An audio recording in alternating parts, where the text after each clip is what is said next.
So, hi guys. After how many months, diba, dito na ako sa Canada. After how many months na process, nandito na rin ako sa Canada. So, ngayon ay pupunta lang naman ako sa diyan lang sa Shoppers, para siyang Watson's sa Pinas. So, bibili lang tayo ng mga essentials, gano'n. Then, ano ba? Pa bang mga sasabihin ko? Yun nga. So, dahil ang tagal kong hindi nakapag-vlog, ngayon lang din ako nakapag-vlog. So, dapat, ano bang mga ikikwento ko? Hindi ko alam, ang dami ko ikikwento dapat. So, susubukan ko ikwento ng maayos. Paano ba? Yun nga, diba, sabi ko sa mga nakaraang vlog ko na pag nasa Canada na ako or kapag kompleto na ba? Yun ba? Nakalimutan ko na. Tatagal na ng last vlog ko. Sabi ko, ikikwento ko paano ko naging army. Ayan. So, naging army lang naman po ako dahil sa kaibigan ko. Dahil isa din siyang army. Before, nauna siya sa akin, mga 2018 ata siya naging army. So, ako 2020 lang. So, and then, yun, nung nag-pandemic, saka ewan ko, basta nung pandemic lang, casual lang ako nag-scroll sa Facebook, ganon. Then, tuwan-tuwa ako sa mga content nila, videos nila, mostly na tutuwa akong content na napanood ko sa Facebook noon. Yung nasa Bon Voyage sila sa New Zealand. So, yun, tuwan-tuwa ako. Tapos yun, scroll ko sila, nakikita ko. Hindi ko alam bakit. So, yun, tuwan-tuwa na ako. Tapos, eventually, bigla akong nahulog sa rabbit hole ng pagiging army. So, yun nga, di ba, naka-sweater na ako kasi fall na dito. Pero although hindi naman ganun kalamig na yung oras na to, it's just that, baka kasi, biglang lumamig paglabas ko, ayoko nang binibit-bit tong sweater ko, kaya sinuot ko na lang. Uy, hinihingal ako. Lalakad kasi ako, ngayon lang ako nakapaglakad. Di ba? Ganyan po talaga ako magkwento kung saan napupunta ang kwento. Ay, hinihingal ako. Lakad lang naman ako dahil exercise, dahil iba na dito sa Canada. Hindi ganun kalakihan ng mga bahay pag dito sa area na to. So, ang linis mo hindi kasing linis ng tulad ng ginagawa ko sa Pinas. Talagang malalang linis kasi sa Pilipinas. Parang halos buong bahay lilinisin mo. Yung kasing exercise ko sa Pinas, yung paglilinis. Dito, medyo maliit lang naman ang mga bahay. Kung makikita nyo, maliliit lang yung mga bahay. So, hindi ka ganun kapag papawisan kapag naglinis ka. So, kaya ito, walk tayo ngayon. Naman tirik yung araw pero hindi naman ganun kainitan, presko lang. Kaya para makapa-exercise din, maunat-unat ang mga paa, mga kasukasuan, kaya tayo maglalakad. So, diba, balik tayo sa pagiging army. Iwento ko dapat kung paano rin yung yung mga, papakita ko rin sana sa inyo yung mga merch ko, kaso lang, naitabi ko na, hindi ko na ayoko nang ilabas yung mga merch ko kasi it's just that dahil nga nandito tayo sa Canada, wala pa tayo sariling pwesto or kaya yun.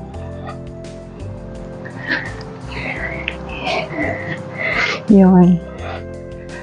Ang init. Mainit pero naka-sweater ako, diba? Kumusta naman? Kasi kanina ang lamig. So, expected ko malamig ngayon. Pero hopefully, not hopefully, ano pinagsasabi ko? For sure, mamaya malamig. Aray ko. Kaya, ayun, shoppers. Kaya mamaya for sure malamig niyan. Kasi anong oras pa lang dito? Mga 5 pa lang dito eh. Magsi-6. Tama. Init. Anyways, punta tayo sa shoppers. Huwag naman pakilang mga tao dito, pero hinga pa rin ako. Dahil marami kasing Pinoy dito sa area na to. So, nakakahiya pa rin. Halos hindi ko maramdam na nandito ako sa Canada eh. Kasi ang daming Pinoy. Compare mo nung nag-US ako noong 2019. Ramdam mo talaga na nasa US ka kasi iba yung mga kasalubong mo, ibang culture, ganyan, kahit na puro Pinoy naman din yung mga kasama ko dahil nga yung mga kasama ko nag-OJT. Yun. Kaya talagang alam mo yung mafe-feel mong freedom. Pero kasi dito hindi dahil nga maraming Pinoy pa din. Kaya hindi ko pa feel na nasa Canada ako. Feel ko lang yung weather, ganyan, yung surroundings. Pero mismo yung, gets nyo na yun, na nasa Canada talaga ako dahil maraming Pinoy. So, yeah, medyo hindi pa ako nakapag-adjust sa part na yun. O ito nga, ito na tayo ng shoppers, malapit na tayo.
Ito daw, cosmetic ba? Saan ka ba na? Ito. Sensitive ko po, makadumi. Ito lang tayo, aloe hydration. Uy, nakasale sila. Nakasale sila, guys. Oh my god. Nakasale sila. Ito kasing gamit kong sabon. Ngayon ko siya dahil sensitive ang balat ko. Nakasale sila, $3.99 lang. Oh, okay. Yun. Okay, pauwi na tayo. Sana hindi naman tayo maligaw this time. Last time kasi, naligaw ako. Ano yun? Oh my god. There's something my teeth. Lipstick ko pala. Bye yun. Okay, so pauwi na tayo. So, sana hindi tayo maligaw this time.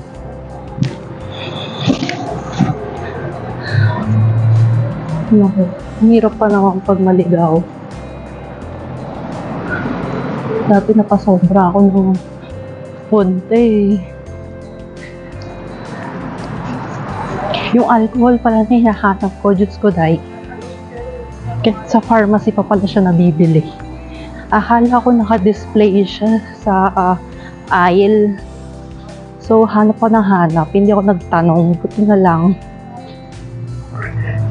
Nagtanong na ako dahil hindi ko nila hanap. Yun. Sa pharmacy pala siya nabibili yung alcohol nila. Tinanong kung bakit. Dahil nga yung mga bad guys daw. Pwedeng gamitin sa other stuffs, you know na that. Kaya, sa pharmacy siya nabibili. Wala siya dun sa aisle nila. Yun. Kaso maliit lang, naghahanap ako ng something bigger na alcohol. Maliit lang yung meron sila, ito available nila. Ayun. Ay. That's it. Lakad galore. Lakad galore. Ay. Lakad galore. Naka-sweater pa akong init-init. Alcohol lang naman yung binili ko. Kaya, lumabas ako. Diba? So, medyo pricey din pala yung alcohol nila dito. Kala ko mura lang. Kala ko nasa below $5. Napabayad pa ako ng higher than $5. So, don't mind my kilay. Kung nakikita niyo yung kilay ko.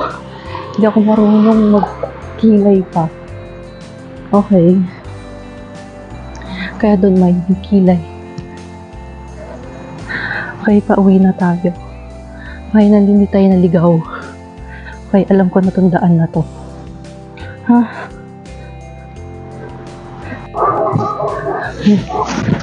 Ayan. Tama na yung nilalakaran natin this time. Tama na. Okay na yung nilalakaran natin. Oh, diba? Hindi naman ganun kalakihan yung mga bahay dito. Kaya kailangan talaga maglakad-lakad, mag-exercise ka din sa labas.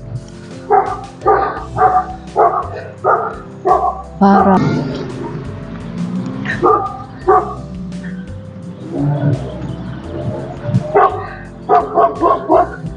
tamang Netflix and chill ka lang. Hindi naman ganun kalaki yung mga bahay. Pero kita mo ganyan lang yan. Pero may basement pa yan. May attic pa sila. Pero syempre, compare mo naman sa bahay namin sa Pinas. Medyo malaki. Kaya talagang nakakapagod pag naglinis-linis ka. Linis pa lang ng bahay. Exercise ko na yun. Kaya ngayon, walkathon tayo. Although nag-walkathon din naman ako sa Pinas pag hindi ako nakakapaglinis ng bahay pag tinamad. Ayan, medyo malaki ang nakuha nilang bahay. So, sana hindi ako naligaw. But I think I'm not. Diba? Sana this time hindi ako naligaw. Sana hindi ako naligaw. Paano pagligaw? Kundi, call help tayo.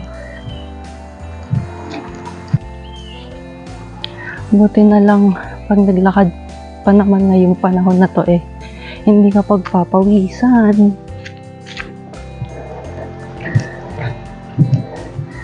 Dahil, ayun. Tama. Buti na lang alam ko. Naligaw nga ako.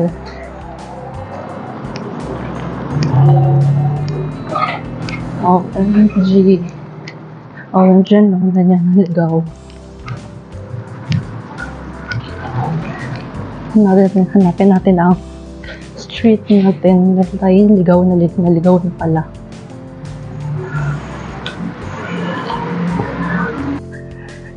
Buti na pag naglakad ka dito, hindi ka totally pawis compare sa Pinas.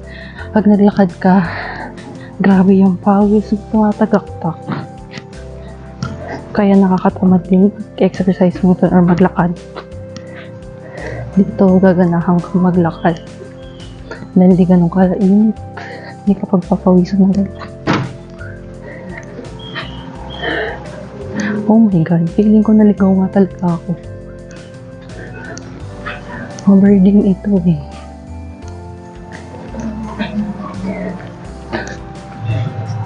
Si Omsi, naligaw nga tayo, Omsi. Feeling ko dapat doon.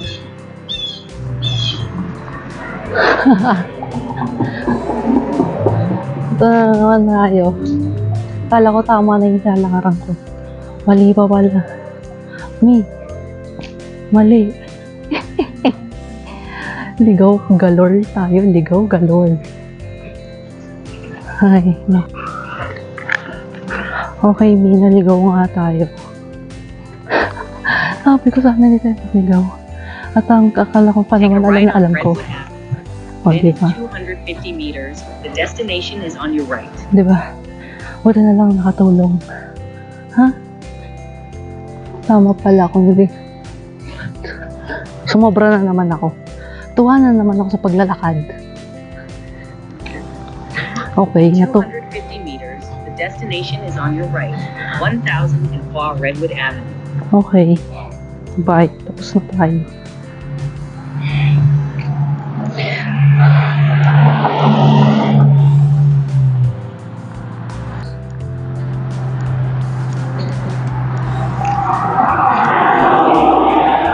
Okay. Time check. Bangtan time. 6:13. Oh. Bangtan time. 6:13. Pero tignan nyo, ang araw pa. Diba? Yan. Diba? Time check. 6:14. Pero araw pa. Paano? Ang gabi kasi. Buti na lang talaga, ante. May data tayo. Kundi grabe na iligaw. Sumobra na naman tayo. Ito na lang, may data tayo. And now, okay na. Malapit na tayo sa destination natin. Okay. Hindi ko masabi. Wait lang. Hey, hindi na natanggal. Yun. Okay, malapit na tayo sa destination natin.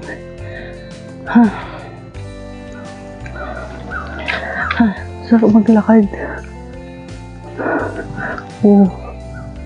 Life in Canada. Charing. Finally. Konting ligaw lang kasi alam ko naliligaw naman ako. Pero hindi na. Lapit na tayo. Diba? Tiripay araw. 6 pa lang. 6 na. Okay, malapit na ako sa bahay. Bye-bye, guys! Maraming salamat sa pagsama sa akin dahil naligaw ako. Dito na ako. Bye! Sarap po. Sarap ng hangin. Bye, guys! Here na sa bahay. Bye-bye. Ayan, nakauwi na ako. Bye-bye. Hi! Ba nakauwi na? Kauwi na ako. Ay, Diyos ko. Sa loob mainit, sa labas malamig. So, magtatanggal na tayo ng sweater. Okay. I'll tanggal ng my sweater. Bye-bye.